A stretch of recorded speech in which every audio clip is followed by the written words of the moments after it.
Sharmila Tagore professional से ज्यादा अपने पर्सनल लाइफ के लिए सुर्खियां बटोरती रही थी।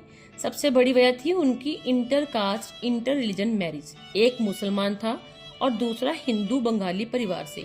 लोगों ने शर्तें लगाई थी कि ये शादी ज्यादा दिन नहीं टिकेगी, लेकिन शर्मिला ने सारी बातों को झूठा साबित कर दिया था। सैफ के पिता पटौदी नवाब मंसूर अली खान मुसलमान थे और शर्मिला टैगोर बंगाली ब्राह्मण परिवार से जन्मी थी, इसलिए पहले उन्होंने बंगाली फिल्मों से ही अपना करियर शुरू किया था। पटौदी नवाब परिवार तो पहले से ही फेमस थे, लेकिन शर्मिला भी नामी खानदान से ताल्लुक रखती हैं। हाल ही में सोहा अली खान ने बताया कि उनकी मां अभिनेत्री शर्मिला टैगोर नोबेल पुरस्कार विजेता रविंद्रनाथ टैगोर की परपोती लगती हैं।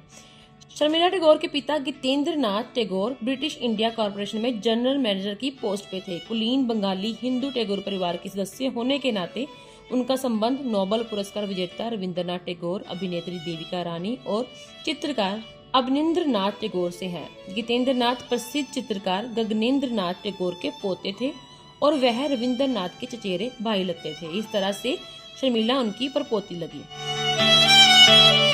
शर्मिला की मां ईरा टैगोर असम मूल की थी और बरुआ परिवार से ताल्लुक रखती थी। हालांकि शर्मिला टैगोर की मां से भी रविंद्रनाथ टैगोर की रिश्तेदारी थी। शर्मिला की नानी लतिका बरुआ रविंद्रनाथ टैगोर के भाई दिग्विजेंद्र नाथ टैगोर की पोती थी।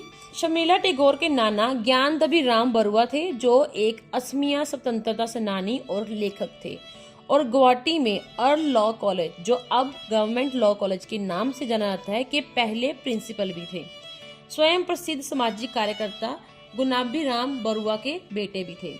बहुत कम लोग जानते हैं कि शर्मिला के परिवार में उनकी 2 छोटी बहनें भी हैं, लेकिन सैफ की मौसियों के बारे में बहुत कम लोग जानते हैं।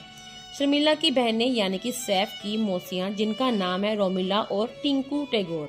टिंकू टैगोर का नाम ओइलिंद्रा टैगोर है। शर्मिला की बहनें भी अपने फील्ड में फेमस रही हैं, लेकिन अपनी बहन जितनी फेमस वह दोनों ही नहीं थी।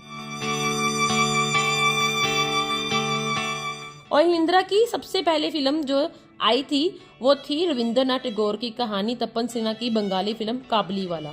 इसमें छोटी बच्ची मिनी का किरदार उन्होंने ही निभाया था। हालांकि ये उनकी पहली और आखिरी फिल्म थी। इसके बाद उन्होंने फिल्मों में काम नहीं किया। बड़ी होकर वो एक इंटरनेशनल लेवल की ब्रिज प्लेयर बनी थी। उन्हें ही ओइलिंद्रा कुंडा भी कहा जाता था।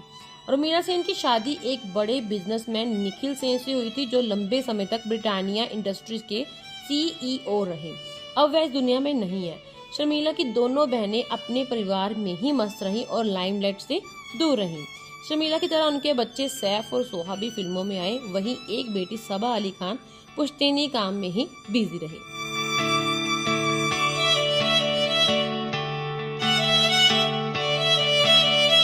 ऐसे ही और वीडियोस के लिए आप नारी के पेज को YouTube पर सब्सक्राइब, फेसबुक पर लाइक और इंस्टा पर फॉलो करना ना भूलें।